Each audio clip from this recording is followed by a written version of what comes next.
Estou bem. Como você está? Como estão amigos e amigas? Vamos iniciar, devido ao assunto amplamente conhecido por todos, esta aula na modalidade à distância ou virtual correspondente à matéria prática notarial 2 do ciclo notarial que a Universidade Católica de Santa Fé dita na sede de Poçadas.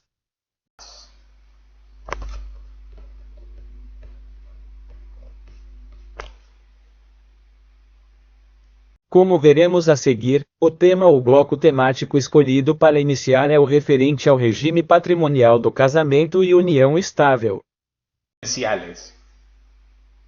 Um pouco do que sintetizamos nessa frase, que vemos ali isso meu, seu, nossa.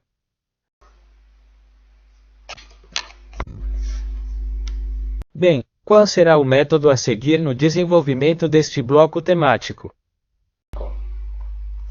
Para isso, gostaria de mostrar como no próprio programa da disciplina, de nossa prática notarial II, o tema patrimonial do casamento é contemplado, mas minimamente, sim. Algumas questões isoladas, que não estão ligadas e que podem nos levar a perder a visão geral. Eu mostro a eles o programa de prática notarial 2 lá e eles percebem como os tópicos são vistos. Por exemplo, a referente à liquidação da união de facto, onde nos pede para falarmos sobre formalidades, habilitação de documentos e também a referente à partição extrajudicial, onde novamente não questiona a questão das formalidades e pressupostos diversos. É claro que estes temas vão ser tratados, neste bloco temático que vamos começar a desenvolver, mas vamos fazê-lo seguindo o seguinte guia com critérios pedagógicos, com critérios didáticos. Sim. Aí vemos então a integralidade ou a abordagem geral do tema, daí que já damos como título o regime patrimonial do casamento e união de facto. Então, com esse objetivo, por exemplo, vamos ver no início o que se chama de aspecto metodológico. Lógico. Vamos fazer um comparativo entre o Código Civil velezano, como tratou a questão patrimonial do casamento, e depois vamos comparar em como foi tratado do ponto de vista metodológico pelo novo Código Civil e Comercial de 2015. Em seguida, continuaremos com o que se refere às convenções matrimoniais, os chamados pactos ou acordos de pré-anúncio, um instituto que, embora não seja novo para o direito civil ou privado argentino, já que o senhor Dalmácio Vélez Sarfield originalmente os previu em seu código, tem tido pouca aplicação na prática, devido à regulamentação algo deficiente da mesma e, sobretudo, devido à escassa difusão da existência do referido instituto. Vamos estudar como este novo Código Civil e Comercial os capacita, os revitaliza, aumenta o número de possíveis objetos que podem ser despejados sobre eles e esperamos que com o uso diário e com o passar do tempo o tornem um instituto a que os candidatos e particulares assistem com maior assiduidade. Continuamos com o desenvolvimento deste guia como uma simples prévia para que você tenha uma visão global de tudo o que vamos estudar. Vamos nos aprofundar nesse terceiro ponto na análise do chamado sistema primário ou regime primário. Sim. Qual a importância de estudar esse sistema? Será o seguinte: o referido sistema será aplicado tanto ao regime comunitário como também aos cônjuges que optem por si pelo regime de separação de bens, pelo que é aplicável em última instância a ambos os regimes patrimoniais. Sim. Depois vamos entrar totalmente no regime clássico que todos nós estudamos na licenciatura, na carreira jurídica, quando estudamos direito da família e começamos a desenvolver o FAS patrimonial do casamento e todos nós estudamos na altura enquanto alunos de notariado, futuros profissionais notariais, estudamos o regime comunitário na licenciatura em direito. Vamos voltar a rever as principais orientações, pois em última análise é hoje um dos possíveis regimes patrimoniais a que recorrer para regular os aspectos patrimoniais do casamento e veremos então estes critérios de delimitação e distinção de bens próprios e comunitários. Sim. Qual a importância dessa distinção? tanto no momento da gestão, como posteriormente no momento da liquidação da comunidade. Sí. A gente vai estudar casos polêmicos que vamos nomear lá no guia com o nome de casos limítrofes. Pues. Ou seja, que dá para pensar ou que são seus ou que são propriedade ou que são em parte seus ou em parte propriedade. Dale. Vamos estudar justamente quais são as orientações que o próprio código nos dá para fazer uma qualificação aleatória e não errar nessa tentativa. Sí. Relativamente a este regime comunitário, vamos também estudar as causas da dissolução da comunidade. Sí. Comunidade que no antigo sistema era tradicionalmente dissolvida, seja por morte ou por divórcio, e vamos ver como hoje haverá causa voluntária de dissolução do regime comunitário e sem extinção do vínculo matrimonial. Bom, então também vamos estudar um tema muito interessante e com muita aplicação na FAS ou na prática notarial, como a questão da divisão do patrimônio comum, ou seja, a divisão do patrimônio comum, de que forma deve ser feito, quais retículas prévias devem ser solicitadas e veremos com um sobrevoo já que a questão referente ao sistema de recompensa é um tema mais apropriado para o operador jurídico do advogado, sistema que é aplicado no momento da dissolução do sou chamada comunidade. Em seguida, passamos para o outro regime, o regime entre aspas romance, que é aquele referente ao sistema ou regime de separação de bens. Vamos fazer uma caracterização, vamos estudar e saber como são denominados os bens neste regime, quais as causas para sua cessação. E vamos ver que, no que diz respeito a um regime comunitário, embora os cônjuges se vão encontrar num regime ligeiro, em termos de controle e gestão dos bens de cada um deles, não se pode esquecer que embora existam os cônjuges, mesmo que optem pela separação de bens, o regime primário lhes é aplicável. Não nos esqueçamos dessa questão. Vamos fechar o bloco temático com a análise das uniões de coabitação. Sí. O que se chamava, no contexto da comunidade, concubinato. Concubinato. Sí. Hoje em dia conhecemos a denominação técnica união convivial. Vamos fazer uma caracterização das mesmas, vamos estudar qual a importância de as registrar e se em qualquer caso existe algum outro meio de prova com que a existência da mesma.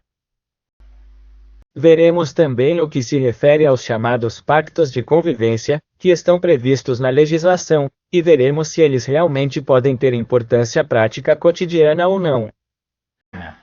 Sí. E, finalmente, também vamos estudar quais são as causas para o término da chamada união de convivência.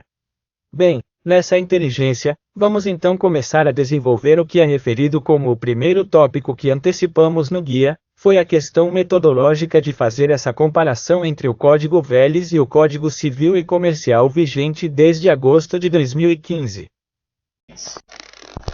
Bem, vamos à análise do mesmo. Código Veles, lembramos que teve ou possui 4 livros, sendo o segundo livro aquele referente aos direitos da personalidade nas relações civis. Segundo livro que tinha 3 seções, a primeira seção referente às obrigações, a segunda seção que estudamos tudo no tão esperado e amado direito civil, uma parte geral referente aos fatos e atos jurídicos, e a terceira seção referente aos contratos. Essa terceira seção de contratos, por sua vez, foi subdividida em 18 títulos, sendo o primeiro dedicado aos contratos em geral, e os demais títulos a cada contrato tipificado em particular. Por sua vez, o título II ou II foi dedicado pelo Sr. Dalmácio Veles Sargiel à chamada União de Facto ou Contrato de União de Facto, regulamentada nos artigos 1217 a 1322 do seu Código Civil. Notamos então o temperamento, a impregnação que Dom Veles Sarfield dá à questão patrimonial do casamento, ou seja, uma abordagem contratualista da questão. Dom Dalmácio Veles Sarfield entendeu esse aspecto patrimonial do casamento com uma abordagem contratual, como se fosse outro contrato. chegamos aos nossos dias e nos situamos na Lei 26.994, sancionada pelo Congresso Nacional lá no final de outubro do ano de 2014. Você. De acordo com a referida lei, originalmente deveria entrar em vigor em 1º de janeiro de 2016 e por lei posterior sua vigência foi antecipada, entrando em vigor em 1º de agosto de 2015. Este código tem 6 livros, sendo o segundo livro, sim, aquele dedicado às relações familiares. Se há algo que devemos destacar no novo Código Civil e Comercial é a sua pureza ou limpeza metodológica no tratamento ou organização das questões.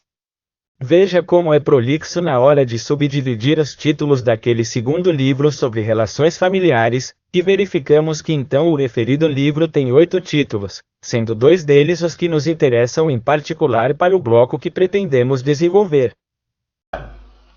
Este é o segundo título referente ao regime patrimonial do casamento e o terceiro referente às uniões de facto. Aprofundamos então o segundo título, o regime patrimonial do casamento, regulado nos artigos 446º, 46º a 58º do Código Civil e Comercial. Vamos notar como este segundo título está subdividido em 3 capítulos. Capítulo 1, referente às disposições gerais. O capítulo 2, referia-se ao regime comunitário. E o capítulo 3, referente ao regime de separação de bens. Ressaltamos e destacamos o seguinte: a subdivisão que se faz deste título nos seus capítulos não é caprichosa, uma vez que o capítulo 1, onde se encontram estas disposições gerais, como antecipamos, é aplicável aos 2 regimes patrimoniais regulamentados no Direito Civil e Comercial Código, ou seja, tanto ao capítulo 2, ou seja, o regime comunitário, como ao capítulo 3 referente ao regime de separação de bens. Que questões, por exemplo, são padronizadas, reguladas nestas disposições gerais, e destacando-se que têm caráter imperativo, são inexoravelmente aplicáveis a todos os cônjuges, não tem como abstrair, saindo do campo de aplicação. Para o uso ou apenas aplicação da autonomia da vontade, será sempre aplicável. Eu disse a eles que, por exemplo, uma questão é regulamentada, por exemplo, é o chamado consentimento de direitos, de disposição de direitos sobre moradia familiar. Regulamentado no artigo 456º do Código. Tá? Vamos nos familiarizar um pouco com a lógica do novo Código. No novo Código Civil e Comercial passarão a existir 3 classes de promoção, 2 delas aplicáveis ao casamento e as restantes aplicáveis à união de facto. Bem, então, por exemplo, nessas disposições gerais haverá uma regulamentação específica para uma dessas modalidades de consentimento. Reitero, novamente, anuência à disposição dos direitos sobre a casa de família, artigo 456. Sim. Outra questão que será regulada nessas disposições gerais será o sistema de responsabilidade por dúvidas, que de certa forma não é tão eficiente para a prática notarial, mas o tem para o advogado operador do direito. Sim. Outra questão que aí também está regulada, a que se refere às procurações, os poderes que os cônjuges podem outorgar entre si. Vai haver um regulamento específico que vai estabelecer algumas características e algumas limitações no momento da outorga de poderes e dos condimentos entre si. Está? Todas estas questões, destacamos mais uma vez, são aplicáveis ao regime de comunhão ou ao regime de separação de bens. Bem, finalmente, se nos aprofundarmos no terceiro título desse segundo livro sobre relações familiares, ok? Acontece que havíamos antecipado o que se refere aos sindicatos de convivência hoje regulamentados nos artigos 509 a 528 do Código. Esse terceiro título está subdividido em 4 capítulos. O capítulo 1 refere-se à constituição e prova, o capítulo 2 refere-se aos acordos de coabitação, o capítulo 3 refere-se aos efeitos das uniões de coabitação durante a coabitação e o capítulo 4 refere-se à questão dos efeitos no momento da cessação da coabitação. Sí.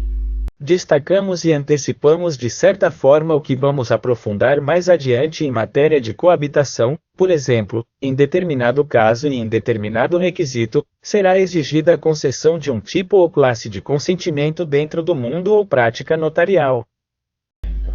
Sí. Poderíamos chamar ou dizer de certa forma um acordo de convivência para a disposição do que vamos estudar mais adiante, uma certa classe de bens e sob certas circunstâncias. Nós somos. Bien, ese es el desafío que vamos a comenzar entonces a desarrollar y que vamos a poner de manifiesto en los videos que siguen a continuación.